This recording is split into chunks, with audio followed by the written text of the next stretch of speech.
audience. Your chance question, Jack, to ask a question. What would you like to ask?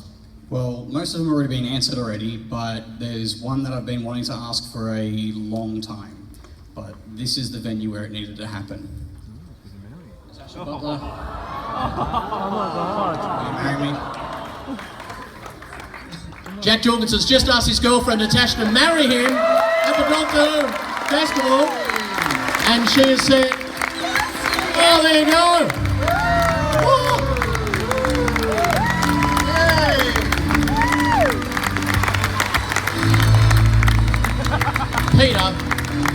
Peter, if you could just fast forward 40 years into the future and tell us what is coming for these two. They obviously don't know right now, but what have you seen in their future?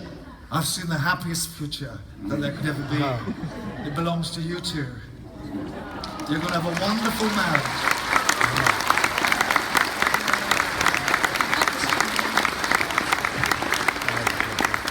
Congratulations. Great stuff. We've got a question here. What would you like to ask, mate?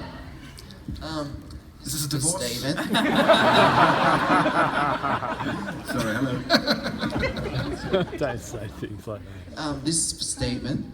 What were your thoughts when you wrote The Fatal Death? Oh, right, God, I was wondering what you meant there. The Curse of Fatal Death, the comic relief sketch I did years ago. I thought it would be my only shot ever at getting to do anything remotely Doctor Who related. So I just had a great time doing it. I thought, this is my one opportunity. I'll never ever get to do it again. So I wrote as many regenerations in as possible, cast as many people as the Doctor as I could, add as many Daleks as I possibly could, and thought, well, that about wraps it up for Doctor Who in the single least accurate prediction even I have ever made. So that's, yeah, it was great fun to do. When you see it branching out into those other areas, and it's so universally popular now, you must get superstars from around the world dropping very heavy hints that they'd be really keen for just a small speaking part if you could squeeze one in somewhere. How do you deal with that? Are you ever tempted to, George Clooney would make a fantastic guy emptying that garbage bin in the background of this scene, or... I know, it doesn't really happen. Really? The superstars don't, first of all, I don't ever meet superstars apart from the ones on the sofa, obviously, but I don't ever really meet superstars, and they don't ask me for parts emptying bins in the background of Doctor Who. I'm not sure I'd know how to react if they did. So, no, not really. That's a disappointing answer, isn't it? No, it's all right. It is the truth, and that is all we can seek. Yourself, Ingrid, do you see this role? This role has now opened you up to so many other possibilities, apart from Osgood and in the world of Osgood ongoing. What are your plans with this profile you've now got? Are you saying that have I used Doctor Who as an audition for other parts in the future, is what you're saying? I wasn't being as direct as that.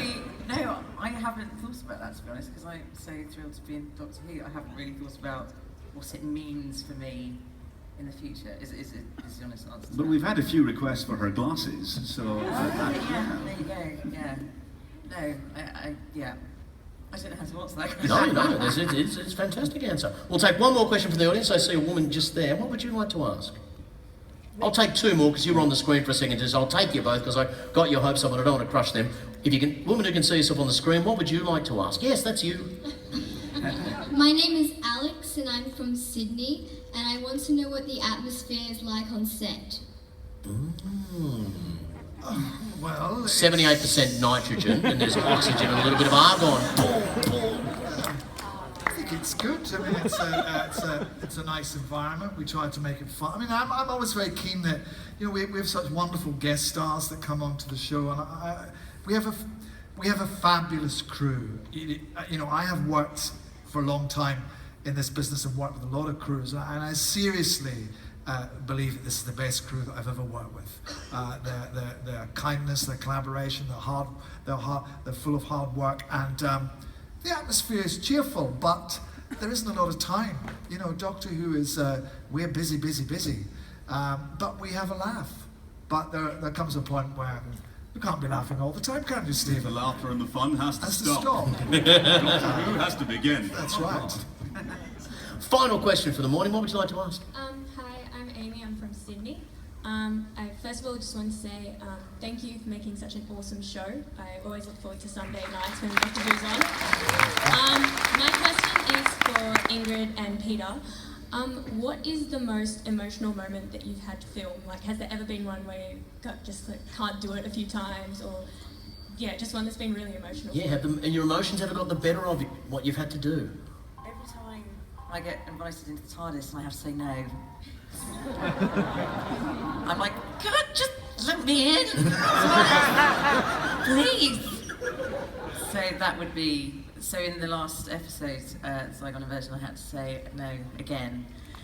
So I was just like, God. Yeah, that hurt. Talk to him. Do you occasionally drop hints that, Bring me back? Wouldn't mind going in? Well, I think I've made it quite clear just then. Let me inside it, but yes. Emotions. I think probably when we reach the end of Jenna's story, which you haven't seen yet, the end of Clara's story, I found that quite emotional. Because even though I still see Jenna and keep her in touch with, she was just texting me beforehand to see how we were getting on, how Australia was and everything. To actually say goodbye to the character was very moving. And it's almost like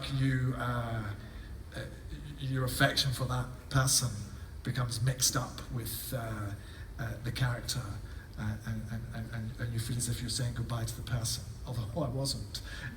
But somehow you have a kind of emotional, there's a little bridge, a little moment that happens there. So that was sad and emotional. And that was quite an emotional, beautiful answer. I love that. We also, in our own way, have to say goodbye to these three wonderful people. It's time for the end of the session. Can we please have a big round of applause? Showrunners, Stephen Moffat, Osgood, Ingrid, and the Doctor, Peter Capaldi.